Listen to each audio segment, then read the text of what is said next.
അഭീഷ്ട സാധ്യത്തിനായി കാട്ടിൽമേൽക്കാവ് മണിക്കെട്ടമ്പലം. കൊല്ലം ജില്ലയിലെ ചവറയ്ക്കടുത്ത് പൊന്മനയിൽ സ്ഥിതി ചെയ്യുന്ന പ്രസിദ്ധമായ ഒരു പരാശക്തി ക്ഷേത്രമാണ് കാട്ടിൽമേക്കതിൽ എന്ന കാട്ടിൽമേൽക്കാവ് ശ്രീ ഭഗവതി ക്ഷേത്രം. മണിക്കെട്ടമ്പലം എന്നും ഈ ക്ഷേത്രം അറിയപ്പെടുന്നു. കടലിനും കായലിനും ഇടയ്ക്കുള്ള ഇത്തിരി തുരുത്തിൽ ഭക്തരുടെ അഭിലാഷങ്ങൾക്ക് സ്വാന്തനമേകുന്ന അമ്മ. ശങ്കരമംഗലത്ത് നിന്നും പടിഞ്ഞാറു പോകുന്ന റോഡ് അവസാനിക്കുന്നത് കൊട്ടാരക്കടവിലാണ്. പേരുപോലെ തന്നെ അവിടെ ഒരു കൊട്ടാരമുണ്ടായിരുന്നു. TS canal എന്നിപ്പോൾ വിളിപ്പേരുള്ള കായൽച്ചാലിലാണ് കൊട്ടാരക്കടവ്. കടവ് കടന്ന് കയറുന്നത് വെള്ളമണൽ വിരിച്ച കടപ്പുറത്തേക്കാണ്. കടലിനോട് ചേർന്നാണ് മണികിലുക്കത്തോടെ വിശ്വാസലക്ഷങ്ങളുടെ ആശ്രയമായ കാട്ടിൽമേക്കതിലമ്മയുടെ ശ്രീകോവിൽ. ഒരു മായാലോകത്തിലെ ഒരു ക്ഷേത്രം, അതാണ് കാട്ടിൽമേക്കതിൽ ക്ഷേത്രം. അവിടെ നിങ്ങൾക്ക് മാസ്മരികതയും പ്രകൃതി സൗന്ദര്യവും ഭക്തിയും പരസ്പരം ഇഴചേർന്ന് കാണാം. തെക്കൻ കേരളത്തിലെ കൊല്ലം ജില്ലയിലെ ഈ ക്ഷേത്രം അതിന്റെ മാന്ത്രിക സൗന്ദര്യവും ദിവ്യ ആകർഷണവും കൊണ്ട് കേരളത്തിൽ നിന്നും വിദേശത്തു നിന്നുമുള്ള ഭക്തരെ ആകർഷിക്കുന്നു. ക്ഷേത്രത്തിലെ പ്രധാന ദേവതയായ ഭദ്രകാളിയുടെ അനുഗ്രഹം തേടാൻ ആളുകൾ ഇവിടെ എത്തുന്നു. പടിഞ്ഞാറ് അറബിക്കടലിനും കിഴക്ക് TS കനാലിനും ഇടയിൽ സ്ഥിതി ചെയ്യുന്ന ഒരു ദ്വീപിലാണ് പുരാതന തീർത്ഥാടന കേന്ദ്രം സ്ഥിതി ചെയ്യുന്നത്. ക്ഷേത്രവളപ്പിലെ ആൽമരത്തിൽ ഒരു മണി കെട്ടിയാൽ നിങ്ങളുടെ ആഗ്രഹങ്ങൾ സഫലമാകുമെന്ന് വിശ്വസിക്കപ്പെടുന്നു. 7 തവണ പ്രദക്ഷിണം ചെയ്ത ശേഷം ഭക്തർ ശ്രീകോവിലിനടുത്തുള്ള മരത്തിൽ മണികൾ കെട്ടുന്നു. 100 കണക്കിന് മണികൾ മരത്തിൽ തൂങ്ങിക്കിടക്കുന്നത് ജനങ്ങളുടെ ഭക്തിക്കും വിശ്വാസത്തിനും തെളിവാണ്. കടലിൽ നിന്ന് വെറും 10 മീറ്റർ മാത്രം അകലെ സ്ഥിതി ചെയ്യുന്ന ഈ ക്ഷേത്രത്തെ 2004 സുനാമി രാക്ഷസ തിരമാലകൾ സ്പർശിച്ചിട്ടില്ല എന്നത് ശ്രദ്ധേയമാണ്. മലയാള മാസമായ വൃശ്ചികത്തെ നവംബർ ഡിസംബറിൽ 12 ദിവസം നീണ്ടുനിൽക്കുന്ന ക്ഷേത്രോത്സവം കന്യാകുമാരിയിൽ നിന്നും തമിഴ്നാട്ടിലെ മറ്റു ജില്ലകളിൽ നിന്നുമുള്ള ഭക്തരെ ആകർഷിക്കുന്നു. ക്ഷേത്ര പരിസരത്ത് അവരുടെ സുഖസൗകര്യങ്ങൾക്കായി കൂടാരങ്ങൾ സ്ഥാപിക്കാറുണ്ട്. ഭദ്രകാളിയെ കൂടാതെ ക്ഷേത്രത്തിലെ മറ്റു ദേവതകൾ ഗണപതി, ദുർഗാദേവി, യക്ഷിയമ്മ എന്നിവരാണ്. ക്ഷേത്രത്തിലെത്താൻ അടുത്തുള്ള ഗ്രാമമായ പൊന്മനയിൽ നിന്ന് ബോട്ടുകളും റോറോ സർവീസുകളുമുണ്ട്. ക്ഷേത്രത്തിന്റെ കിഴക്കുവശത്ത് ഒരു ദേശീയ ജലപാതയുമുണ്ട്.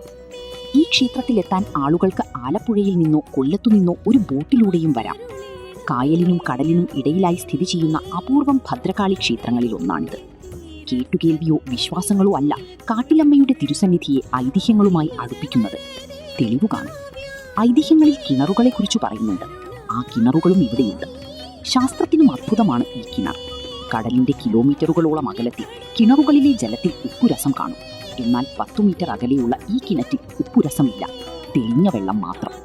ദിവസേന എത്തുന്ന ആയിരക്കണക്കിന് ഭക്തരുടെ ആവശ്യങ്ങൾക്ക് ഉപയോഗിക്കുന്നത് ഈ ജലമാണ്. അതുപോലെ 3 കരിമ്പനകൾ ഉണ്ടായിരുന്നതിൽ ഒന്നിപ്പോഴും നിലനിൽക്കുന്നു. ചമ്പക്കുളത്തു നിന്നും മുതലപ്പുറത്തുണ്ട്. കാട്ടിൽ പടീറ്റ എന്ന പേരിൽ ഒരു കുടുംബമുണ്ടായിരുന്നു. അവരാണ് ചമ്പക്കുളത്തു നിന്നും ദേവി ചൈതന്യം ഇവിടെ എത്തിച്ചതെന്നും പറയപ്പെടുന്നു. ദേവി ആദ്യം ഒരു വിളക്ക് കണ്ടു തൊഴുതുവെന്നും ആ വിളക്ക് മാലയിൽ എന്നു പേരുള്ള തറവാട്ടിലെ കെടാവിളാക്കിയിരുന്നുവെന്നും മറ്റൊരു ഐതിഹ്യവുമുണ്ട്. മാലയിൽ തറവാട്ടിലെ കെടാവിളക്ക് ഇപ്പോഴും കെടാതെ നിലനിൽക്കുന്നു. ക്ഷേത്രത്തിലെത്തുന്നവർ ഈ കെടാവിളക്ക് കണ്ടതിന് ശേഷമാണ് ശ്രീകോവിലേക്ക് പോകേണ്ടത്. ക്ഷേത്രത്തിലെത്തുന്ന ആഘോഷങ്ങളിലെല്ലാം ഈ കെടാവിളക്കിനെ വലം വച്ചതിന് ശേഷമാണ് തുടങ്ങുന്നത്. ഒരിക്കൽ ഓടനാട് രാജാവിനെ സന്ദർശിച്ച ശേഷം വഞ്ചിയിൽ തിരുവനന്തപുരത്തേക്ക് പോകുകയായിരുന്ന മാർത്താണ്ഡവർമ്മയ്ക്ക് ഈ പ്രദേശത്തു വന്നപ്പോൾ ദേവി ചൈതന്യം അനുഭവപ്പെട്ട് അദ്ദേഹം വഞ്ചിയിൽ നിന്നും ഇറങ്ങി ധ്യാനനിരതനായെന്നും ഈ പ്രദേശത്തൊരു ക്ഷേത്രമുയരുമെന്ന് പ്രവചിച്ചെന്നുമാണ് താളിയോലകൾ വ്യക്തമാക്കുന്നത്. പിന്നീട് അദ്ദേഹം ഈ സ്ഥലത്തൊരു കൊട്ടാരം പണികഴിപ്പിച്ചു. കൊട്ടാരത്തിന്റെ അവശിഷ്ടങ്ങൾ ഇന്നുമുണ്ട്. ഇവിടുത്തെ സർക്കാർ പ്രാഥമികാരോഗ്യ കേന്ദ്രമാണ് കൊട്ടാര അവശിഷ്ടങ്ങൾക്കിടയിൽ ഇന്ന് പ്രവർത്തിക്കുന്നത്. ഈ പ്രദേശത്തെ കൊട്ടരക്കടവ് എന്നിപ്പോൾ അറിയപ്പെടുന്നു. ഇന്ത്യയിൽ തന്നെ മണി കെട്ടുന്ന ആചാരമുള്ള അപൂർവ ക്ഷേത്രങ്ങളിലൊന്നാണ് ഈ ക്ഷേത്രം. മണി കെട്ടുന്നതുമായി ബന്ധപ്പെട്ട നിരവധി ഐതിഹ്യങ്ങൾ നിലവിലുണ്ട്. ഒരിക്കൽ ക്ഷേത്രത്തിൽ വൃശ്ചിക മഹോത്സവത്തിന് കൊടിയേറ്റുന്നതിനിടെ കൊടിമരത്തിൽ നിന്നു ഒരു മണി അടർന്നു താഴെ വീണു. അതുകണ്ട പൂജാരി മണിയെടുത്തത് തൊട്ടടുത്തുള്ള പേരാലിൽ കെട്ടി. അതിനുശേഷം പൂജാരിയുടെ ജീവിതത്തിൽ അഭിവൃദ്ധിയുണ്ടായി. ദേവപ്രശ്നത്തിൽ പേരാലിൽ മണി കെട്ടുന്നത് ദേവിക്കിഷ്ടപ്പെട്ട വഴിപാടാണ് എന്നു തെളിയുകയും അതിന്റെ അടിസ്ഥാനത്തിൽ ഭക്തർ മണി കെട്ടിത്തുടങ്ങിയെന്നുമാണ് ഒരു വിശ്വാസം. പേരാലിന്റെ ശിഖരങ്ങളിൽ പകുതിയിലേറെയും മണി കൊണ്ട് നിറഞ്ഞിരിക്കുന്നു. ഒരു മാസത്തിൽ ശരാശരി 4 ലക്ഷം മണികളാണ് കെട്ടുന്നത്. ഒരാൾക്ക് എത്ര മണി വേണമെങ്കിലും കെട്ടാം. 1 മുതൽ 1000 മണി വരെ കെട്ടുന്നവരുണ്ട്. സ്വർണ്ണമണി കെട്ടുന്നവരുമുണ്ട്. ശ്രീകോവിലിൽ പൂജിച്ചു കൊടുക്കുന്ന മണിയുമായി പേരാലിനെ 7 പ്രാവശ്യം വലം വയ്ക്കണം.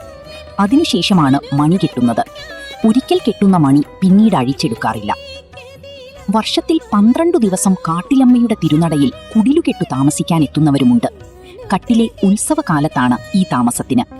നേരത്തെ ഓലയിലാണ് കുടിലുകെട്ടിയിരുന്നതെങ്കിലും സുരക്ഷ മുൻനിർത്തി സർക്കാർ മറ്റു മാർഗങ്ങൾ സ്വീകരിച്ചിട്ടുണ്ട്. കുടിലുകെട്ടി പാർക്കാൻ വരുന്നവർ 12 ദിവസം കഴിഞ്ഞ് ക്ഷേത്ര പരിസരം വിട്ടുപോകാൻ പാടുള്ളൂവെന്നാണ് ആചാരം. 3 നേരം ക്ഷേത്ര ദർശനവും നടത്തണം. ആഹാരം ക്ഷേത്രത്തിൽ നിന്ന് തന്നെ ലഭിക്കും. എല്ലാ ദിവസവും പൊങ്കാല, എല്ലാ ദിവസവും ഉടയാട, എല്ലാ ദിവസവും അന്നദാനം. ഇതൊക്കെയാണ് മറ്റു ക്ഷേത്രങ്ങളിൽ നിന്നും ഈ ക്ഷേത്രത്തെ വേറിട്ടു നിർത്തുന്നത്. ഇവിടേക്ക് എത്തിച്ചേരാൻ ഏറ്റവും അടുത്തുള്ള റെയിൽവേ സ്റ്റേഷൻ കൊല്ലം റെയിൽവേ സ്റ്റേഷനാണ്. ഏകദേശം 30 കിലോമീറ്റർ അകലെയാണിത്. ഏറ്റവും അടുത്തുള്ള വിമാനത്താവളമാണ് തിരുവനന്തപുരം അന്താരാഷ്ട്ര വിമാനത്താവളം.